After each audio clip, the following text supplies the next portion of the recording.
Mastering multiple choice questions. Now, this seems a bit of an obvious one, doesn't it?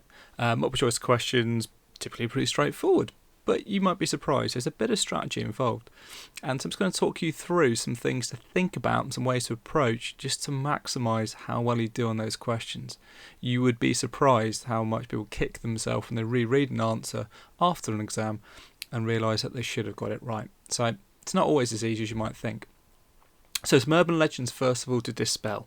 The correct answers will be an equal mix of the range available. So it could be A, B, C, it could be A, B, C, D, E, whatever.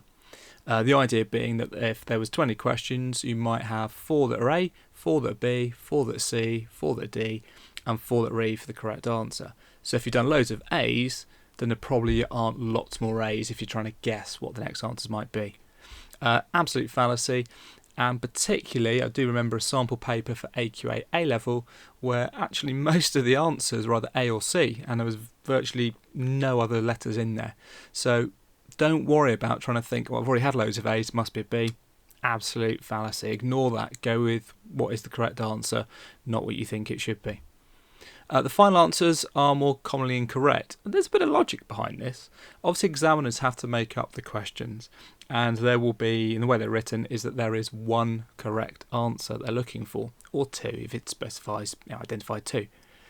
Now, it makes sense if they're going to come up with a choice of, let's say, 5, and there's only one correct answer, that they've got the correct answer, they've got a pretty obvious incorrect answer, and actually the more incorrect answers they're trying to look for, then more bizarre and spurious answers. You might even get some of the daft ones. They don't typically appear, but ultimately you might think if they're written in order, that the ones later down the queue are more likely to be incorrect because they kind of ran out of inspiration as to what a good looking incorrect answer might look like. Again, all the answers are shuffled, so ignore that. Multiple choice answers are easy marks. They are not. Multiple choice can be really demanding, very, very difficult. I'm going to look at business studies and business in this particular video, but economics has multiple choice questions as part of its A-level, and they are really tough. So multiple choice answers, yes, you don't have to write very much, but actually intellectually there's a lot of work you have to do in the background, so they're not easy marks.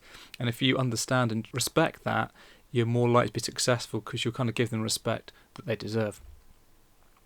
And sticking with your gut instinct, many people think, well, actually my first thought, that's probably going to be correct. Some research suggests that if you change your answers because you've actually checked them, not just because you want to change the answer, this isn't where is the ball under the cup. If you change your answer, you're more likely to be correct. But if you think you were right first time, be prepared to challenge yourself, have a look. And the number of people you see at the end of an exam multiple choice just sitting there doing nothing for a couple of minutes, go and check them, because sometimes that's when you spot those easy mistakes and you can kind of re-rationalise with time pressure off you to see whether you got it right. So, how prevalent are multiple choice questions? So I'm looking at business studies at GCSE, and I've got a reference to A-levels as well. There's quite a few out there in terms of multiple choice questions. I'm picking the 3 main boards, so OCR, AQA and Pearson Edexcel. So OCR, across their 2 papers at GCSE, there's 30 marks, 2 papers, 15 multiple choice questions in each, only choose one, so it's 15 discrete questions with one correct answer. 130 marks elsewhere, so it's about 19%, which is quite a bit of the GCSE's multiple choice. If you go to Edexcel, slightly less, they've got 7 multiple choice. Some of those are pick 1, some are pick 2, and they particularly have a focus on putting in bold as part of the question whether you want 1 or 2 answers to be highlighted. But again, they've got 14, 7 in each paper, that's about 8%. AQA have got the least, and that's about 6 per paper, so about 12 or 7% of the entire GCSE. A-level slightly different. OCR in section A, they've got 15 marks on both their papers again, so it's still 30 out of 160.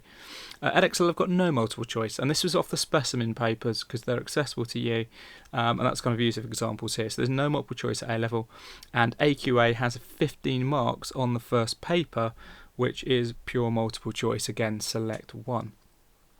So they're out there. It doesn't mean, as I said, that OCR's easy.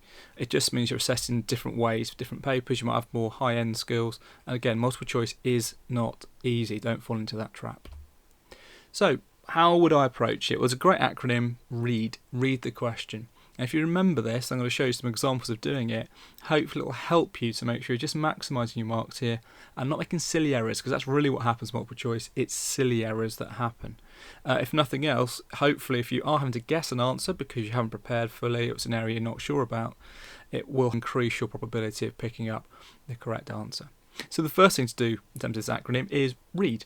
Read the question. If it has a stem, some questions do have a bit of information, a bit of background that goes with the question or with a couple of questions.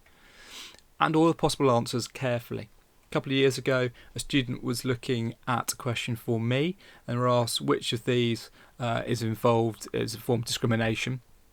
And one of the options was ethic, not ethnic, ethic. And a number of students just ticked ethic because it looked like ethnic without actually properly reading it.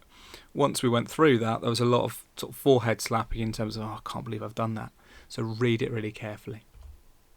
E stands for eliminate. So eliminate any incorrect answers. Now you're unlikely to see really bizarre incorrect answers. I won't give you easy incorrect answers, and typically, not typically, you won't find them. So look for what might not be correct.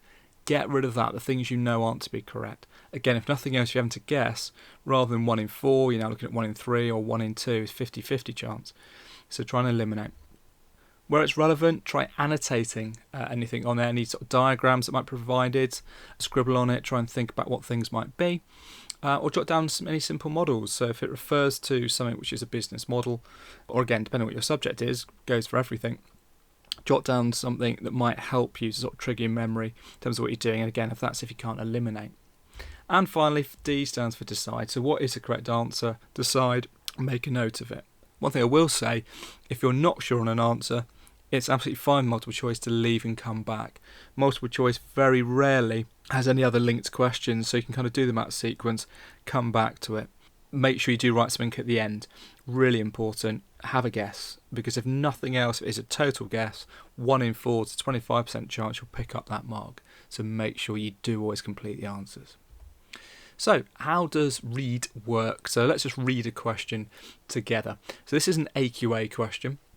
Which is the following example of an asset? So an asset's the key word here, so I might, as I'm writing my answer, highlight that. So I'm thinking, what is an asset? I think I've got an idea. So let's have a look at some of the answers. So I'm going to think, right, asset's something that I own. So what here do I not own? What can I eliminate?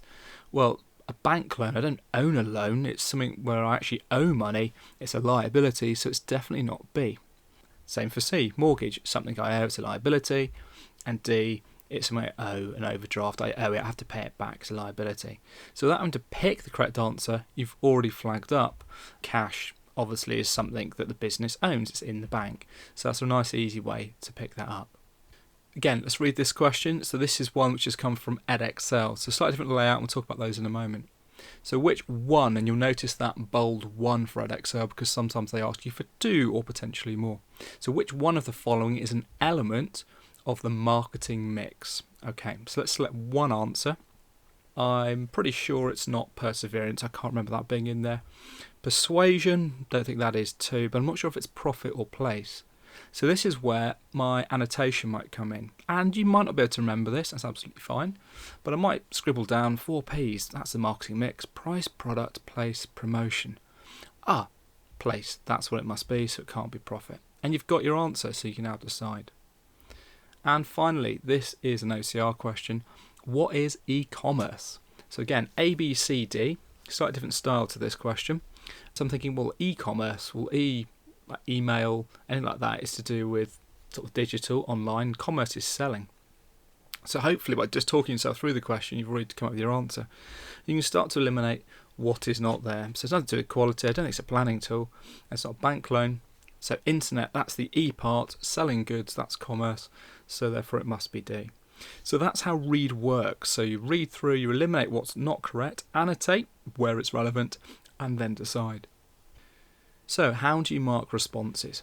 Well, there's different ways different boards actually ask you to do this. So AQA is at the top here, and this actually appears on the paper, but it's really important you're familiar with this before you actually sit down to do an assessment for real. So for questions that they typically have 4 responses, we're looking for 1.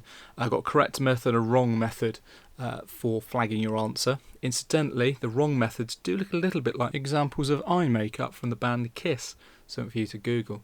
So it shows you how you actually need to fill those in and sort of talks you through the process of filling in the dot and crossing it, etc.